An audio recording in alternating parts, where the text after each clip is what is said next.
Diablo. This man is powerful and is also a huge simp for Daddy Rimuru. In direct contrast to Guy and his other fellow primordials, Diablo refused to evolve, preferring to retain his original form and enjoy his freedom. Diablo's refusal to progress made no sense to the other primals. For example, Rain the Blue could not fathom why someone with Noir's potential would reject greater power, especially since gaining dominion over the others seems to be in a demon's nature, making Diablo an outlier amongst the fellow colors. However, the uniqueness of Noir doesn't end there, as even his mindset is built different. Guy is ambitious and seeks to enhance his power and influence continually. In contrast, Diablo values freedom over power. He has the capability to get stronger, but he finds satisfaction in his current state and enjoys living without the burdens that come with more power. Being the first demons had a few advantages, like these 7 were on a completely different level as they quickly took over the Daemon Realm, or Hell,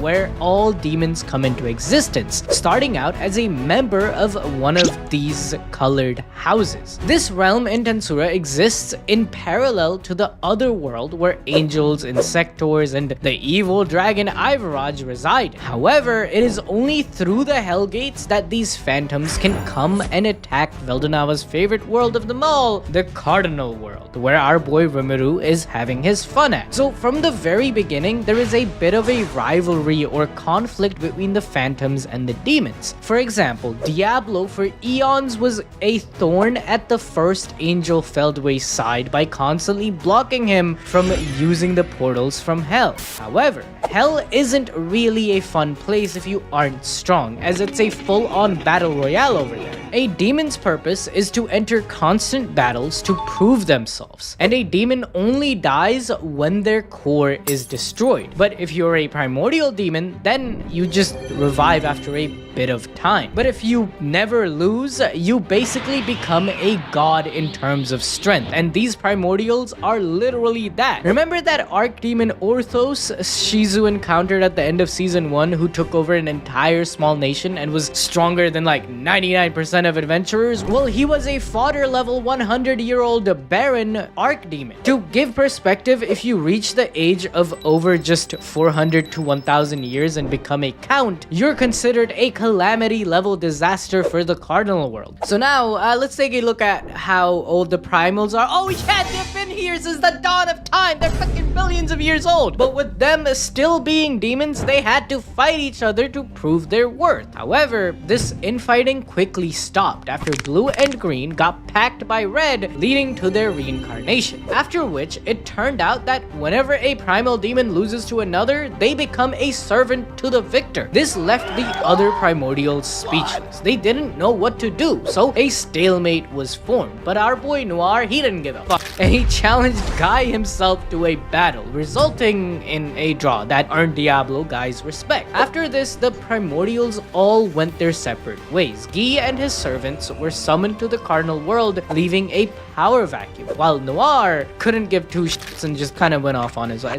It's Diablo, bro. What do you expect? While the last 3, Yellow, Purple, and White, decided to never engage in combat, instead fighting in games that employed cunning strategies to outsmart each other. In present day, all the primordials now exist within the Cardinal World, not to mention they are all nerfed within there. However, Diablo could never just be satisfied being in Hell, so he would venture into the Cardinal World when he pleased, which is also an outlier because all the other demonesses, they were spending their entire existence trying to figure out a way to incarnate with a physical body in the Cardinal World. But Diablo is just like, that's light work for me.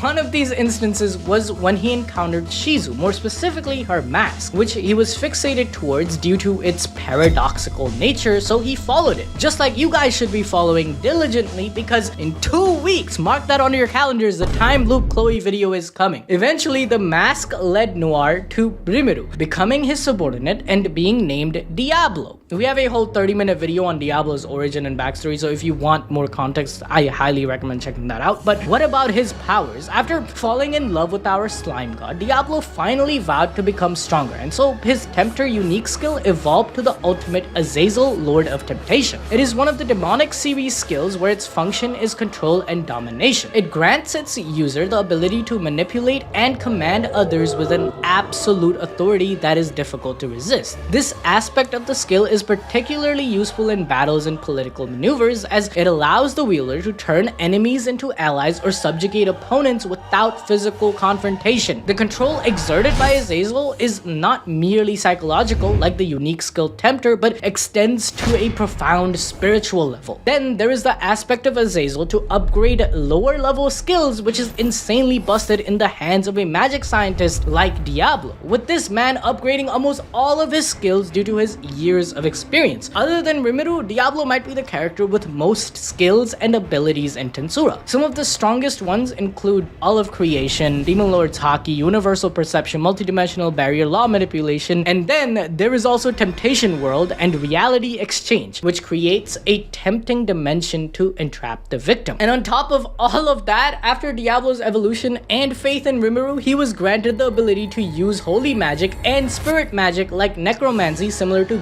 Birthday, which was used to revive millions of angels in the current Tenma War. Like, bro is so strong during the Eastern Empire War, he doesn't fight because he states the only person he would have a hard time against would be Velgrin. Everyone else would just be boring. I mean, he still confronts Feldway, but even that guy is like, fuck that, as fighting Diablo would have just been a hassle. That's how strong he is. In Volume 14, after Tempest thwarts the Eastern Empire's invasion, Guy and his maids come to visit our slime. Here, Guy has a simple request. Bro just wants Rimuru to train Rain and Misery for him after seeing how Diablo and the other 3 demonesses had grown in power being under Rimuru's influence, right? Oh yeah, he wasn't talking about battle training, he was talking about making goddamn cakes. Are you serious right now, bro? But after Guy inquired about how Diablo managed to evolve into a demon lord, Rimuru had no choice but to reveal that he has the power to give souls to people who are at the verge of awakening, so Guy of course wanted his maids to become demon lords too. Because as Raphael puts it, a monster named by a higher level being has its very nature altered, so even if Rain and Misery have killed millions, they are unlikely of awakening. So Rimuru asks Raphael to casually evolve Rain and Misery into demon lords using souls given to him by Guy. Meanwhile, go check out the Masayuki video because I see a lot of you didn't click on that. Please go watch that.